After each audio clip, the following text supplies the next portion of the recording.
Now, how VW has managed to attain that? They have, of course, a heavy flywheel, okay, and brilliant fueling. Plus, you would not find this in the brochure. Hello and welcome to Real Auto Reviews. My name is Syed Shiraz Shah and it's a beautiful day and it's a beautiful car. Alright, the VW Virtus 1.5 manual. Okay, it's about to rain. So I'll quickly, show you the car from all sides. Okay, although, it's been around for over 3 years now. Okay, but then a gentleman said, he actually mentioned on one of the Harley Davidson Fat Boy videos that please start every video with a walk around. So that's what I'm doing. Okay, and oh, you know what, this reminds me that please VW, Skoda, okay, start putting something to denote that it's a manual. All right, so Virtus GT, and then there could be an GT MT or GT. Here you could write manual with MAN in caps. All right, so yes, let's start driving. All right, now let's drive and tell you all about it.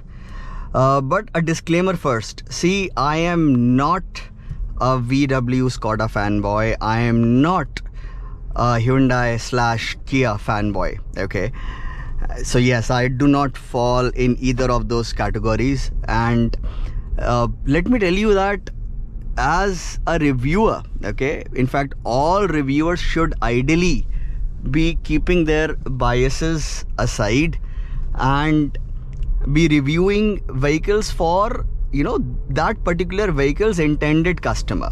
All right, see, whenever a manufacturer makes a vehicle, okay, be it a car or a motorcycle, okay, it has a certain demographic in mind, and you have to understand that first and then see whether the vehicle is able to match that objective or not. Okay, for example, if a manufacturer says that, oh, you know what, we have this car is for people who love to drive, and then you would review it and ascertain whether it meets that objective or not. For example, I'm sure you would have seen many reviews wherein people are reviewing MPVs and they're talking about handling. Dude, okay, this is closed. So you do not want that you do not so handling is not a priority, okay, in an MPV. You would want to know the space, the comfort, the right quality.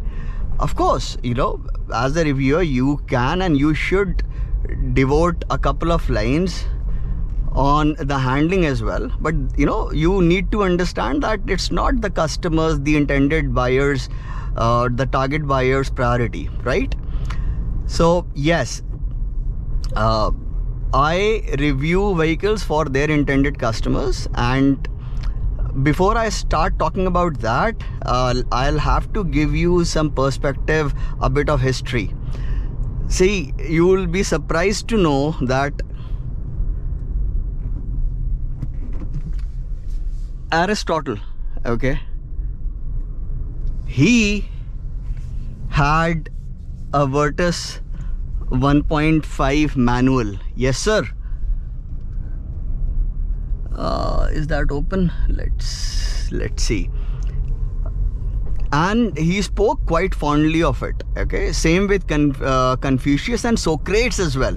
In fact, Confucius had a 1.0 manual and a 1.5 manual. Okay, he had both of them. And Socrates had a 1.5 manual, and they all spoke quite fondly of it. Okay, this is also closed, so there is one more. Oh no, this is open. Yes. All right. So Aristotle, okay, he said that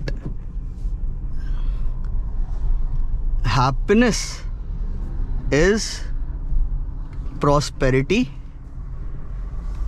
combined with virtus. Can you believe that? He of course pronounced virtus as virtue, okay, and Confucius said that humility is the solid foundation of all virtues. He of course pronounced it as virtues. But you know, the person I can relate to the most would be Socrates. He was very direct and precise in his praise of the virtus, okay. He said that virtus is its own reward. How beautifully accurate is that? See, even he pronounced virtus as virtue. Okay, you get the point, right? Now fast forward to 2025, and this has, you know, reignited the love for sedans in Indians, okay, because the fact is that sedans have lost ground, okay, all puns intended, to crossovers masquerading as you know, SUVs and even hatchbacks. So it's good to see that, you know, there is a sedan that is a true sedan first of all, and it has that performance, and I'll of course speak about that. So let's go step by step. First off is the design. All right, see, as toddlers, I'm sure all of us, okay, when we scribbled, you know, when we drew a car, it was a sedan, right? So yes, this is the truest shape of a car, and this particular car, the design is so understated, okay, it's so beautiful. There are no unnecessary slashes, cuts for any unnecessary dramatic effect, okay. This would look good even after decades. See, you know, the VW Phaeton, okay, and Jetta, Passat, they still look good, right? Even this would, and even the Vento. So whenever I see you know, a Virtus, I'm like, you know, okay, you know what, this person has taste. So, and it's the same story inside the cabin as well, okay. Every thing feels properly premium and robust, okay, without shouting about it. All right, and my only two complaints are, of course, okay, the lack of a 360-degree camera, and this is coming from someone like me who's been driving for over 3 decades, okay. See, personally, even if there is no camera, I don't mind that. However, as a reviewer, I have to say that at this price point, a nice 360-degree camera has to be provided, okay. And even the general camera that it is, you know, that it has is pathetic. It is bad, okay, it is obnoxious, okay. But yeah, there it is there, and it does help, you know, while reversing. And the second complaint is, see, although ergonomically it's beautiful, I did mention in the headlight review as well that this switch gear is completely illuminated. All right, of course this is and this is, but then in some cars this is missing, okay. The illumination for this entire set is missing. So this takes care of, you know, takes care of that, you know. This is what I call thoughtful engineering, okay. And I have not yet started to talk about the engine chassis, of course, okay, that is on a different level altogether. But this is also, you know, engineering. All right, you know that at night you want, you know, people would want this to be illuminated. And see, the door unlock, lock buttons are absolutely in your line of sight, okay. It's, you know, you don't have to hunt for anything. So yeah, the only complaint is, I talked about the lack of a 360-degree camera, and you know, these touch controls for the AC. There should be proper physical buttons, dials, switches for air conditioning, okay. if VW and Skoda, they do that, this would be an 11 and 10 car. Okay, now let's talk about, you know, the meat of the matter. Okay, the performance. Guys, you would absolutely love the performance of this car. It is brilliant. So I did my customary 0 to 100 runs. Okay, in the 4th run I was able to get the best time, 8.9 seconds. I'm talking about the speedo. Okay, and there is minimal error, speedo error. Okay, every car has that. This has too, but it's quite minimal. So speedo 0 to 100, 8.9 seconds. And if you want to know what were the first 3, started with 9.5, then it dropped down to 9.2, then 9.0, and 8.9 finally. So yes, this is the quickest vehicle in the segment. Okay, and of course the same goes, the same holds true for the Skoda Slavia as well. Okay, and yes, the manual is quicker than the DSG. So I haven't driven the DSG Virtus, I have driven the Slavia DSG. So yes, I can tell you about the both. Okay, and you can see the highway review as well. This performs brilliantly on the highway as well. Okay, at 100 in 6th gear, it is doing just a shade below 2000 rpm. Actually, that qualifies as 2000 rpm. Okay, the NVH levels are brilliant. The stability even at higher speeds is brilliant. Okay, lane changes are not at all dramatic. Okay, the car maintains its composure, it's poised beautifully. Okay, high speed lane changes are very precise, and at no point the car feels nervous. All right, in fact, in the city as well, despite the taller gearing, I did mention that in the highway review as well. Okay, but there is no harm in telling it to you again, because this is a full-fledged review. Despite the taller gearing, it is brilliantly tractable. And how is that? Okay, first of all, when I say taller gearing, for those who don't know, the first gear takes you beyond 50, the second red lines at 100, okay, 101. The third gear hits the limiter at 155. Okay, so you would not expect that kind of gear ratios to help you in any way in tractability. Now, how VW has managed to attain that? They have, of course, a heavy flywheel. Okay, and brilliant fueling. Plus, you would not find this in the brochure. You can only experience it. It has that low RPM assist. Okay, so again, it's an offshoot of what they call engine drag, torque control, and /MSR feature. What it does essentially is it increases the engine speed, the RPM, if you are in a higher gear at a lower speed. And just to make sure that you don't end up lugging the engine, the gear position indicator will tell you to downshift to a lower gear. Brilliant. This is what we want. Okay, we do not want voice controls for the sunroof. Okay, this is what we want.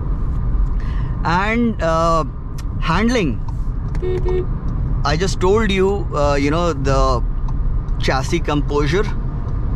Okay, even so, you have a winding road, the chassis composure over there is absolutely amazing. It's second to none. And see, this is what I've mentioned in almost every review where I mention handling.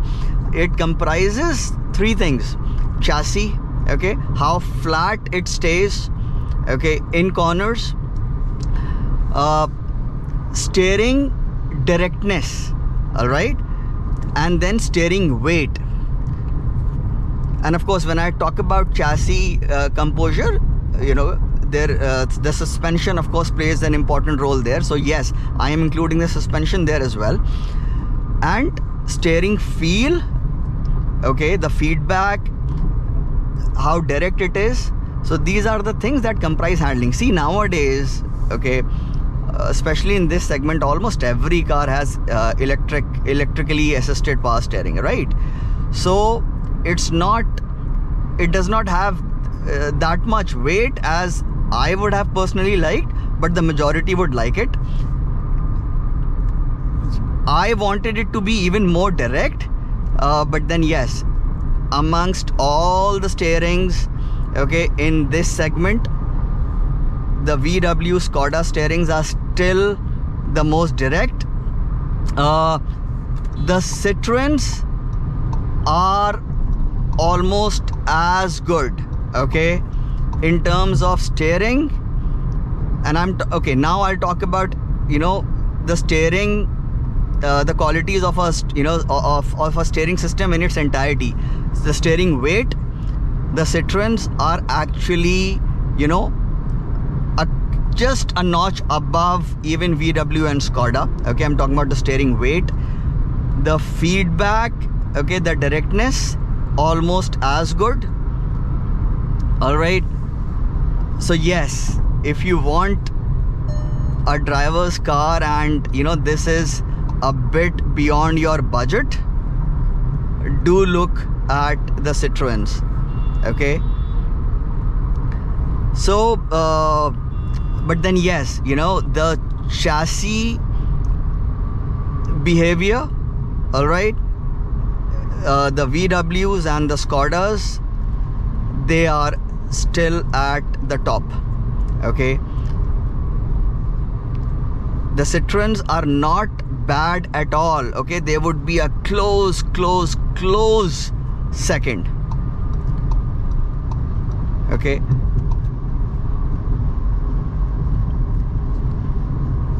so overall, okay, in terms of pure driver involvement, VWs, okay, Skodas and Citroens, I would, you know, keep them you know, on the same pedestal. The ride quality, nothing matches the Citroens. Okay, they are on a different plane altogether. Now this one, please note that I was not you know, in the first media drive invite list of either Skoda Slavia or the VW Virtus. In fact, I'm getting this after 3 years. Okay, so during first media drives, what happens, let me see if the GoPro is working. Yeah, it is on. Yeah, so during the first media drives, okay, the manufacturers, okay, they give their presentations, and they, you know, among many other things, they talk about the, you know, technical things. Okay, they talk about suspension, they talk about engines, you know, tuning, everything. See, as far as the engine and gearbox is concerned, the Virtus and the Slavia, they're absolutely the same, no difference in tuning whatsoever.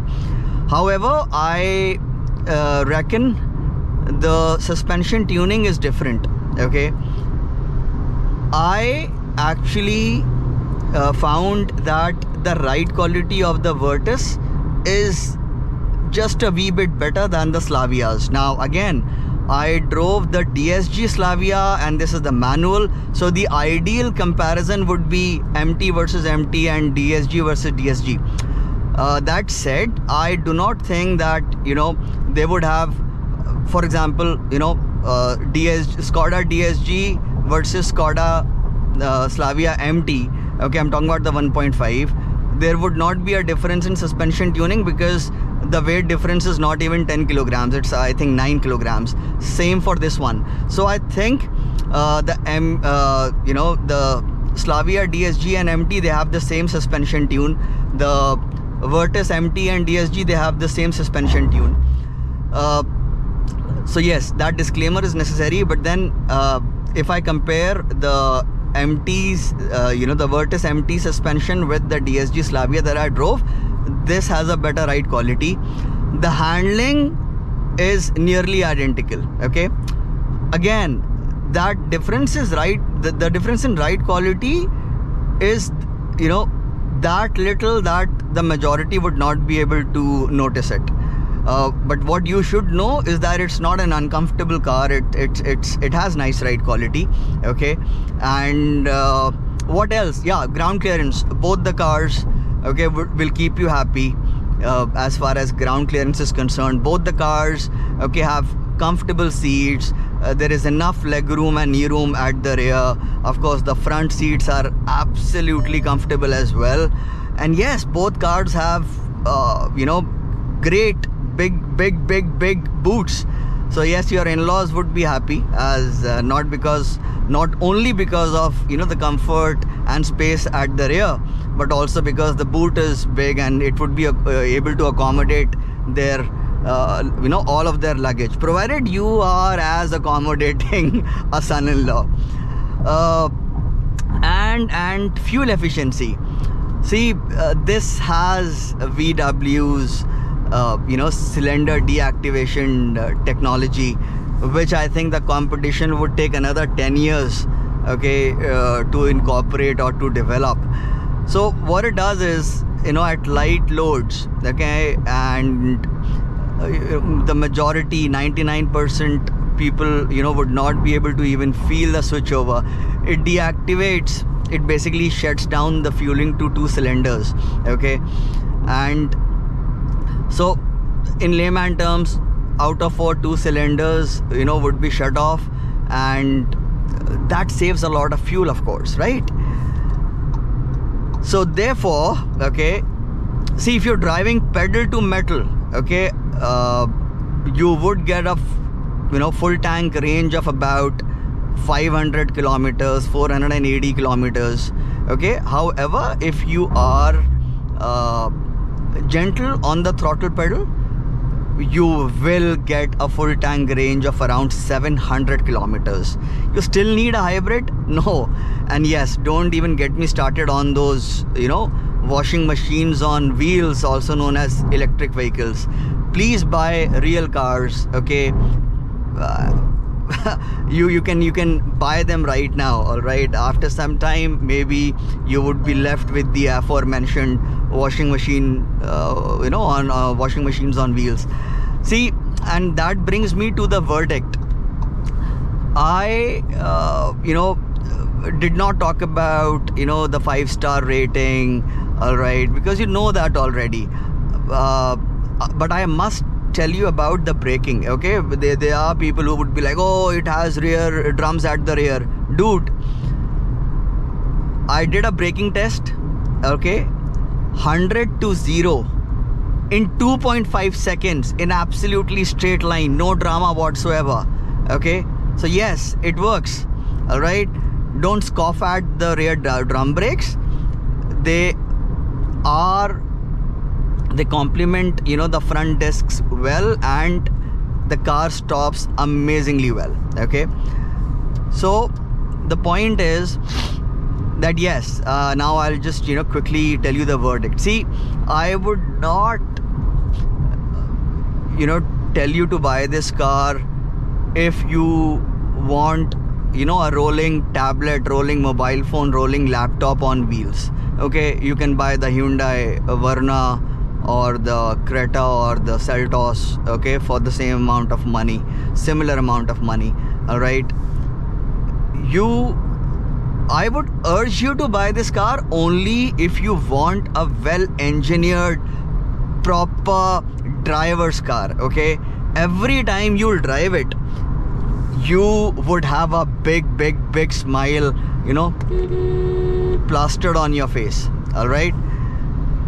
And that's important. That happiness is important. I'll be very honest. See, I had the Creta N-Line, okay, and now, okay, I'm breaking my rules slightly, okay, but then I have told you everything about the car, okay, objectively, the minuses and the pluses. Now again, so I would say that on second thoughts, I'm not really breaking my rule. I'm telling you exactly, because this would pertain to the prospective buyer of this car.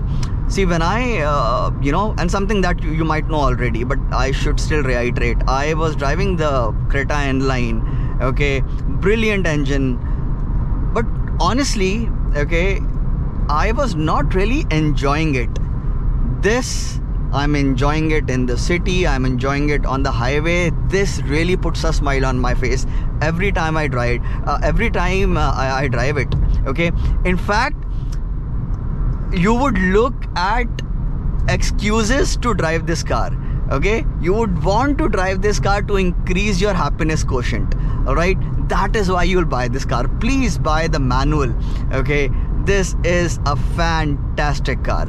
Okay, so guys, that was my review of the 1.5 manual Virtus, and do let me know if you liked it, and do subscribe if you haven't already. Do leave a comment even if you do not have a question, and of course, if you have a question, please make sure to ask it in the comment section, but then leave a comment even if you do not have a question. Guys, thank you so much for watching, and I shall see you soon in the next one. Bye bye.